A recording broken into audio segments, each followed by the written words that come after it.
Assurez-vous d'être abonné à la chaîne YouTube de Cinémaniacs afin de participer à nos concours, de cliquer j'aime ce contenu si vous appréciez nos épisodes et de nous suivre via nos différents réseaux sociaux. Sur ce, bienvenue à Cinémaniacs.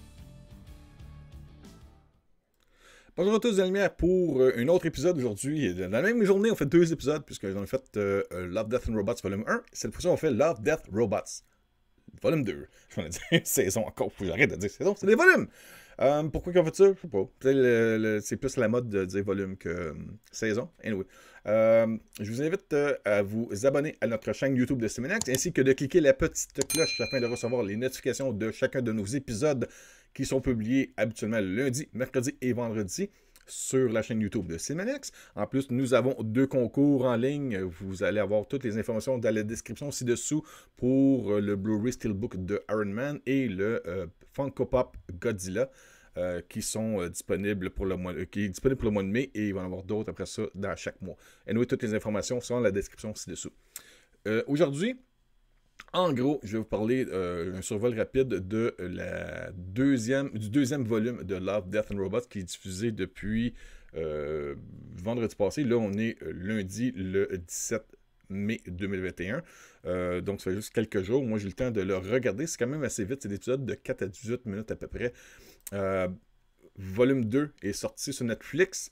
On offre 8 épisodes. Et le premier épisode, juste pour vous dire, ça s'appelle Le robot et la vieille dame Automated Customer Service. En gros, si votre robot nettoyeur tente de vous assassiner, veuillez appuyer sur le numéro 3. C'est à peu près ça. Donc, c'est très caricaturé. C'est en animation numérique CGI qui a de l'air vrai, mais les bonhommes sont tellement caricaturés.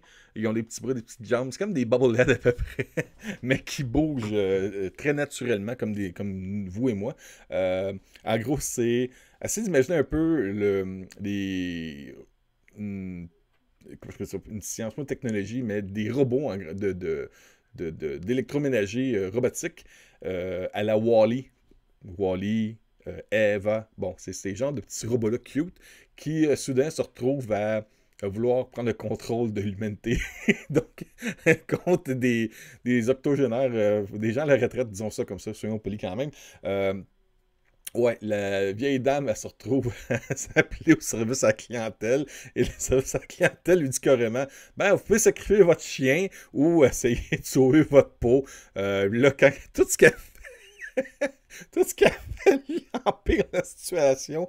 Ils disent mettre une couverture sur le robot, comme ça il va arrêter de fonctionner, mais en faisant ça, ça fait que ça amène d'autres problèmes. Les autres problèmes, lorsqu'elle va les résoudre, ça amène encore d'autres problèmes. Et lorsqu'elle réussit à détruire le robot, tous les autres robots veulent défendre ce robot-là, ce qui amène une insurrection des robots contre la race humaine. Et c'est très très comique. T'as le voisin, le vieux voisin qui... je pourrais dire, il nettoie son fusil, mais de façon qui donne une idée qu'il est en train de se branler la branlette devant sa voisine. Ça m'a fait rire cet épisode-là, puis le petit mot de chien fatigant qui jappe pour absolument rien qui est là-dedans. En même temps, tu fais comme laisse ton chien là, puis sauve ta peau à la place. Non, la petite madame, son chien, c'est tout ce qu'elle a dans sa vie, malgré qu'elle a une très belle maison. Et on peut se rendre compte que peut-être qu'un jour, à force d'acheter des robots qui font le ménage de la maison, ils vont se réveiller et vouloir nous anéantir. Donc, c'était le robot et la vieille dame, Automated Customer Service. Qui fait rire en même temps par rapport au service à la clientèle au téléphone. Si vous avez eu avoir affaire avec des services à la clientèle, peu importe que ce soit pour votre ligne téléphonique, pour le câble, Internet, pour un appareil que vous avez acheté qui est défectueux, on passe tout par là. La ligne d'attente, la musique d'ascenseur et le service qui comprend absolument rien de ce qu'on veut comme service après-vente. Autre épisode, le deuxième qu'il y a eu aussi, qui s'appelle Ice. Ça dit, loin de chez eux, deux frères se joignent aux jeunes modulés du coin dans une course périlleuse. En gros, il y a deux frères avec papa et maman qui ont déménagé sur une autre planète. C'est très sci-fi, une planète qui sont en train de développer, je pourrais dire. Et sur cette planète-là, la plupart des gens ont des améliorations biomécaniques afin de les aider à faire des prouesses, soutenir le froid intense, comme si planète-là serait un peu comme la planète de Hoth dans The Star Wars, dans Empire Strikes Back. Et il y a également sur cette planète-là des endroits où la surface est glacée, mais en dessous, c'est l'océan, où est-ce qu'il y a des baleines de glace qui, la nuit, lorsque ils arrêtent de terraformer les terres, vu qu'il n'y a plus de bruit, les baleines sortent pour respirer, et les jeunes se font un kick d'essayer d'aller le plus loin possible sur la glace, et de revenir en courant avant de se faire... avant de mourir par accident, lorsque les baleines sortent et défoncent la glace, la surface du sol. Visuellement, c'est en 2D, 3D un petit peu. C'est très stylisé. C'est comme... bon, comment je peux dire ça? Pas du airbrush, mais les personnages sont très, très stylisés pour donner un look genre totem animé. Je dirais que c'est peut-être un côté un peu nordique, côté visuel, si je peux dire ça ainsi. C'est cute, en même temps, ça a un petit côté fantasia avec les baleines qui sortent, qui sont très illuminées, fluo, avec la musique. Puis en même temps, c'est Calado n'a pas fait des conneries dans sa vie. Donc, ouais, ça c'est spécial comme épisode. Le deuxième, à noter en passant que cet épisode-ci va être beaucoup plus court, puisqu'il y a seulement 8 épisodes dans le volume 2 de Love, Death and Robots. Troisième, c'est groupe d'intervention Pop Squad. Un policier chargé de lutter contre le fléau de la surpopulation est hanté par le coût humain de son travail. En gros, on est comme dans un visuel, un environnement qui ressemble étrangement à Blade Runner. OK. Fahrenheit 451. Si vous n'avez pas vu ça, je vous conseille de voir ça. Il y a un vieux film qui a même eu un remake avec Michael B. Jordan il n'y a pas longtemps, je pense, sur Netflix ou un autre streaming, où est-ce que dans un futur lointain quand même, les pompiers sont chargés de brûler les livres, en tout cas dans la version originale, qui sont pris à brûler les livres afin d'empêcher les gens un peu d'apprendre un peu ce qui se passe sur le passé, des choses comme ça pour pas refaire les mêmes erreurs, de quoi de même. Et le visuel est très très Blade Runner, où est-ce qu'on a comme le Blade Runner qui court après, non pas des androïdes ou des humanoïdes robotiques, mais des enfants, des jeunes enfants. Dû à la surpopulation, il y a des gens qui sont formés afin de traquer et de tuer des jeunes enfants. Quand je dis des jeunes enfants, là, c'est du 1 an, 2 ans, 3 ans. Là. Des bébés. Là. Ils commencent à marcher. Puis, donc, c'est pas pour tout le monde, cet épisode-là. C'est assez dur. Si vous avez des jeunes enfants, là, je ne vous conseille même pas de regarder ça. Ça va venir chercher directement au cœur. Puis, à la fin, il y a quand même un beau message par rapport à ça. En gros, c'est que les gens, dans un avenir lointain, se sont résiliés à ne plus avoir d'enfants, mais en échange, la science leur permet de pouvoir vivre éternellement. Ils ont comme de l'intraveineuse avec un liquide vert turquoise. C'est pas vraiment important, mais ça démontre qu'ils ont priorisé leur vie à eux au détriment d'avoir des enfants qui pourraient surpeupler. Puisque vu que tout le monde vit éternellement, ben on ne veut plus d'enfants parce que sans ça, il n'y aurait plus de place. Il y a comme une logique là-dedans, mais de voir un adulte traquer, chasser, tuer des enfants pour garder un équilibre par rapport à la surpopulation, c'est comme dégueulasse. Le visuel était écœurant là-dedans. De voir l'amour que les enfants, ou même, pas les enfants, mais que les mères ou les pères peuvent avoir pour leurs jeunes enfants. Il y a une femme qui est prête à donner sa vie, elle dit, ça fait au-dessus de 200 ans, je vis, je suis tanné, prends ma vie au lieu de prendre celle de mon enfant, ça va garder l'équilibre dans la société. Ça donne une idée, là. Et bien sûr, là-dedans, il y a le policier, le Blade Runner, je pourrais vous dire comme ça, sûrement en question. En même temps, là, il se passe d'autres affaires. C'est pas une longue histoire, mais ça vient vous chercher directement au cœur. L'épisode finit, puis tu fais comme aïe aïe. Ok, visuellement, c'est écœurant. Et la touche qu'ils ont mis par rapport à une chasse aux enfants, faut être un petit peu weird dans la tête là, par rapport à ça. En tout cas, c'est pas pour tout le monde cet épisode-là. Groupe d'intervention, le Pop Squad, là, assez touché comme épisode. Quatrième épisode, il y a Snow et le désert. Snow in the Desert. Tous les chasseurs de primes de la galaxie veulent mettre la main sur Snow. On est encore un peu sur la vie éternelle là-dedans, puisque Snow est un albinos qui vit sur une planète désertique où est-ce que ils peuvent juste vraiment vivre la nuit puisqu'il fait trop chaud le jour. Et lui, on apprend que ça fait des siècles qu'il vit sur cet endroit-là afin de se cacher des autres. Et les chasseurs de primes veulent lui couper les couilles afin de pouvoir reproduire son système de vie éternelle. Et lui est très expérimenté. Ça fait longtemps qu'il est là. Donc, il est un peu comme Wolverine. Il est comme le meilleur à ce qu'il fait, à se battre et survivre. Et encore là, il rencontre une femme, il apprend des choses sur elle, elle apprend des choses sur lui. Le visuel est extraordinaire dans ça. Ça, c'est vraiment un de mes préférés dans les 8 épisodes qui ont été publiés pour le volume 2. Si vous aimez les combats à main nue, côté très très violent, quelques scènes de baise aussi là-dedans, et des créatures, le visuel, il y a je ne vais pas tout vous raconter cet épisode-là parce que c'est quand même pas trop long. Mais c'est surprenant. C'est vraiment cool de voir ça. Il aurait pas appelé ça un épisode. C'est comme ça aurait pu être un spin-off, une partie ailleurs là, de Star Wars. Ça aurait pu être un genre de Star Wars, ça, cet épisode-là. J'ai bien aimé ça. Et ça montre aussi que des gens qui travaillent chez Lucasfilm pourraient peut-être faire d'autres choses que juste des maudits films Star Wars qui travaillent juste sur la nostalgie des anciens films de Star Wars et amener du nouveau contenu. Je veux dire ça de même. Autre épisode aussi de Sea d'herbe de Tall Grass. Durant la traversée des prairies, un voyageur est fasciné par la distante lueur fantomatique. J'ai vu il n'y a pas longtemps, il me semble, avec ma conjointe, on a regardé un film, justement, ce qui se passait, où est-ce que les gens arrêtaient à une église, entendaient des voix de jeunes enfants qui criaient à l'aide dans le champ, et lorsqu'ils se retrouvaient à essayer d'aller chercher ces enfants-là, se retrouvaient pris là-dedans pour l'éternité. C'est un peu ça qu'on voit là-dedans.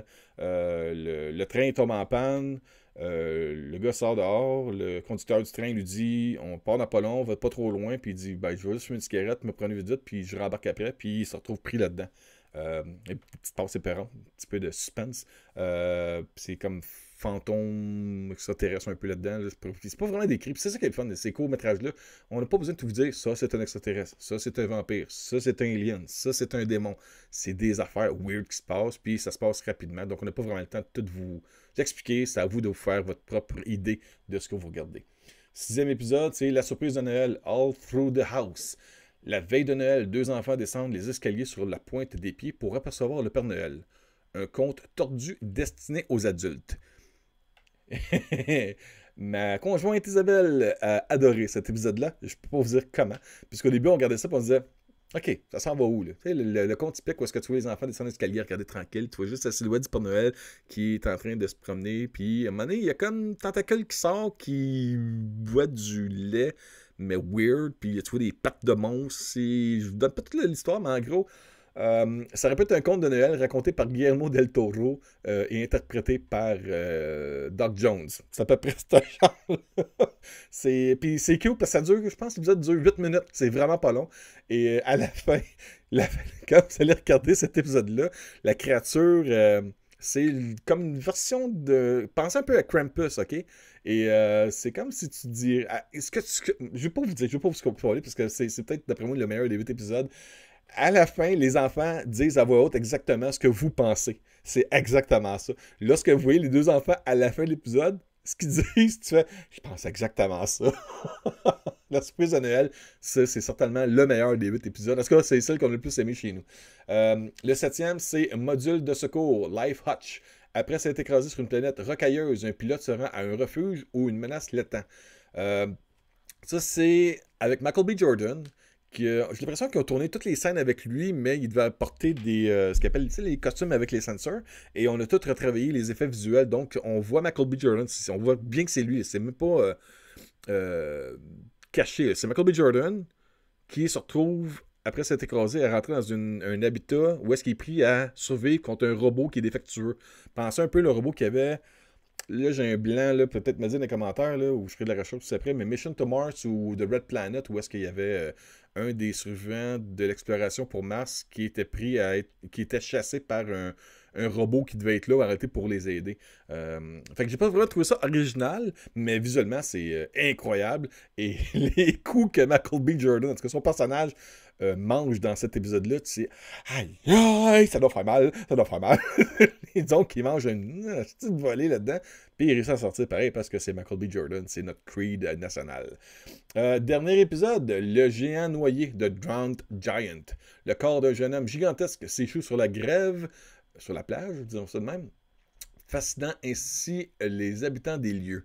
Au début, on se demande si c'est pas un humain normal qui se retrouve échoué sur une île où est-ce que des gens de petite taille vivent, ou en même temps, tu te demandes si c'est pas un conte de gens de taille normale qui voient un peu comme si vous verriez une épave d'une baleine qui s'est échouée sur la plage pour mourir, mais c'est un cadavre d'un humain de taille gigantesque. Et les humains doivent comme se débarrasser de ce corps-là en analysant son décès, en découpant des différentes parties de son corps. Il utilise ces parties de son corps pour décorer la ville après. C'est un petit peu morbide, mais en tout cas. Et c'est raconté avec un vocabulaire incroyable que je ne pourrais même pas vous sortir, moi, lors de mes épisodes. On a l'impression que c'est la narration, elle est faite à partir d'une personne qui a pris vraiment le temps de bien écrire, une personne cultivée. Donc, c'est beau, c'est apaisant, c'est relaxant de regarder cet épisode-là, puis en même temps, c'est mystérieux. Pourquoi qu'il y a un cadavre d'un géant sur l'île? Ou sur la plage, pas sur l'île, mais sur la plage. C'est bizarre. Puis le visuel est incroyable. Si vous voulez voir l'anatomie d'un être humain en 4K sur votre écran, ben, on voit pas mal tout. Je vous le dirais, on voit pas mal tout. Quand je dis tout, on voit tout. Mais en tout cas, c'est pas vraiment important. C'est plus le côté, l'achievement, la technologie, le visuel. Ils font un très bon travail dans cet épisode-là. Le géant noyé. En même temps, on se demande bien d'où c'est qu'ils viennent, où c'est qu'ils s'en vont, puis si on n'a pas peur qu'il y en ait d'autres qui débarquent un jour sur leur plage. Whatever. Sur ce, j'espère que vous avez apprécié. J'espère que vous allez regarder. Si vous ne l'avez pas encore regardé, le volume 2 de Love, Death and Robots. Il y a la série, la saison. Le volume 3 qui est prévu et qui est confirmé dans l'annonce du 2, justement. Le volume 3 devrait sortir en mai 2022. Et il y a aussi le volume 1 qui est sorti en 2019, qui est déjà disponible sur Netflix, qui comporte 18 épisodes, donc beaucoup plus d'épisodes. D'après moi, ce qui a dû arriver, c'est qu'il va y avoir une entente pour en faire encore 14, 15, 16 épisodes. Puis, malheureusement, la pandémie a peut-être retardé la production de certains projets. Donc, Netflix a sûrement pris la décision de dire, ben, on va offrir 8 épisodes comme deuxième volume, et l'année prochaine, on fera ce qui n'a pas été terminé, on le sortira l'année prochaine. Puis je suis bien d'accord avec ça, je suis bien content avec ça. J'ai apprécié énormément le divertissement que Netflix m'a offert avec cette équipe de Tim Miller, David Fincher et les autres personnes qui travaillent à ce projet-là, qui, à la base, comme j'expliquais dans l'épisode du volume 1, c'est un projet qu'ils ont développé depuis 11, peut-être 12, 13 ans, pour supposément faire un reboot de Metal Hurlant, qui est en anglais on appelle ça Heavy Metal. Et finalement, c'est Robert Rodriguez qui avait acquis les droits, donc il ne va plus utiliser le nom de Metal Hurlant. Donc ça a été modifié, ça a été transigé pour Love, Death and Robots. Tant mieux, ça fait de quoi différent. Puis on évite les comparaisons directes avec les projets précédents, les bandes dessinées ou les 2 films qui ont existé déjà. Même je pense qu'il y a eu en Europe. Vous qui nous regardez en Europe, peut-être me dire qu'est-ce qui s'est passé. Il y a eu une série, il me semble aussi, de Metal Hurlant sur des chaînes en Europe. J'ai même pas eu la chance de voir ces épisodes-là. Je sais pas qu'est-ce que c'est. Je sais pas si c'est d'autres films ou d'autres courts-métrages. Mais je sais qu'il y a d'autres contenus de ça. Donc, puis en même temps, je sais pas, pour les fans de Heavy Metal, qu'est-ce que vous pensez de Love, Death and Robots? Ou si vous regardez ça vraiment séparément un de l'autre. Moi, ce que je vous conseille, fortement de regarder ça. J'ai très hâte déjà, même au volume 3 qui s'en vient l'année prochaine. Puis d'ici là, ben, je vous dirais, abonnez-vous à notre chaîne de Cinemaniacs. Cliquez la petite cloche pour les notifications. On a 2 concours qui, les descriptions sont dans... description du concours sont dans la description de cette vidéo. Et ben là-dessus, je vous dis merci beaucoup. Passez une bonne semaine. À bientôt. Et n'oubliez pas qu'on a 3 épisodes par semaine, le lundi, mercredi et vendredi. Mais arrêtez, je devrais dire, on a 3 jours par semaine qu'on diffuse parce que juste aujourd'hui, on a 2 épisodes. Merci beaucoup. Mon nom est Denis Lemierre pour Cinemaniacs. À la prochaine. Au revoir.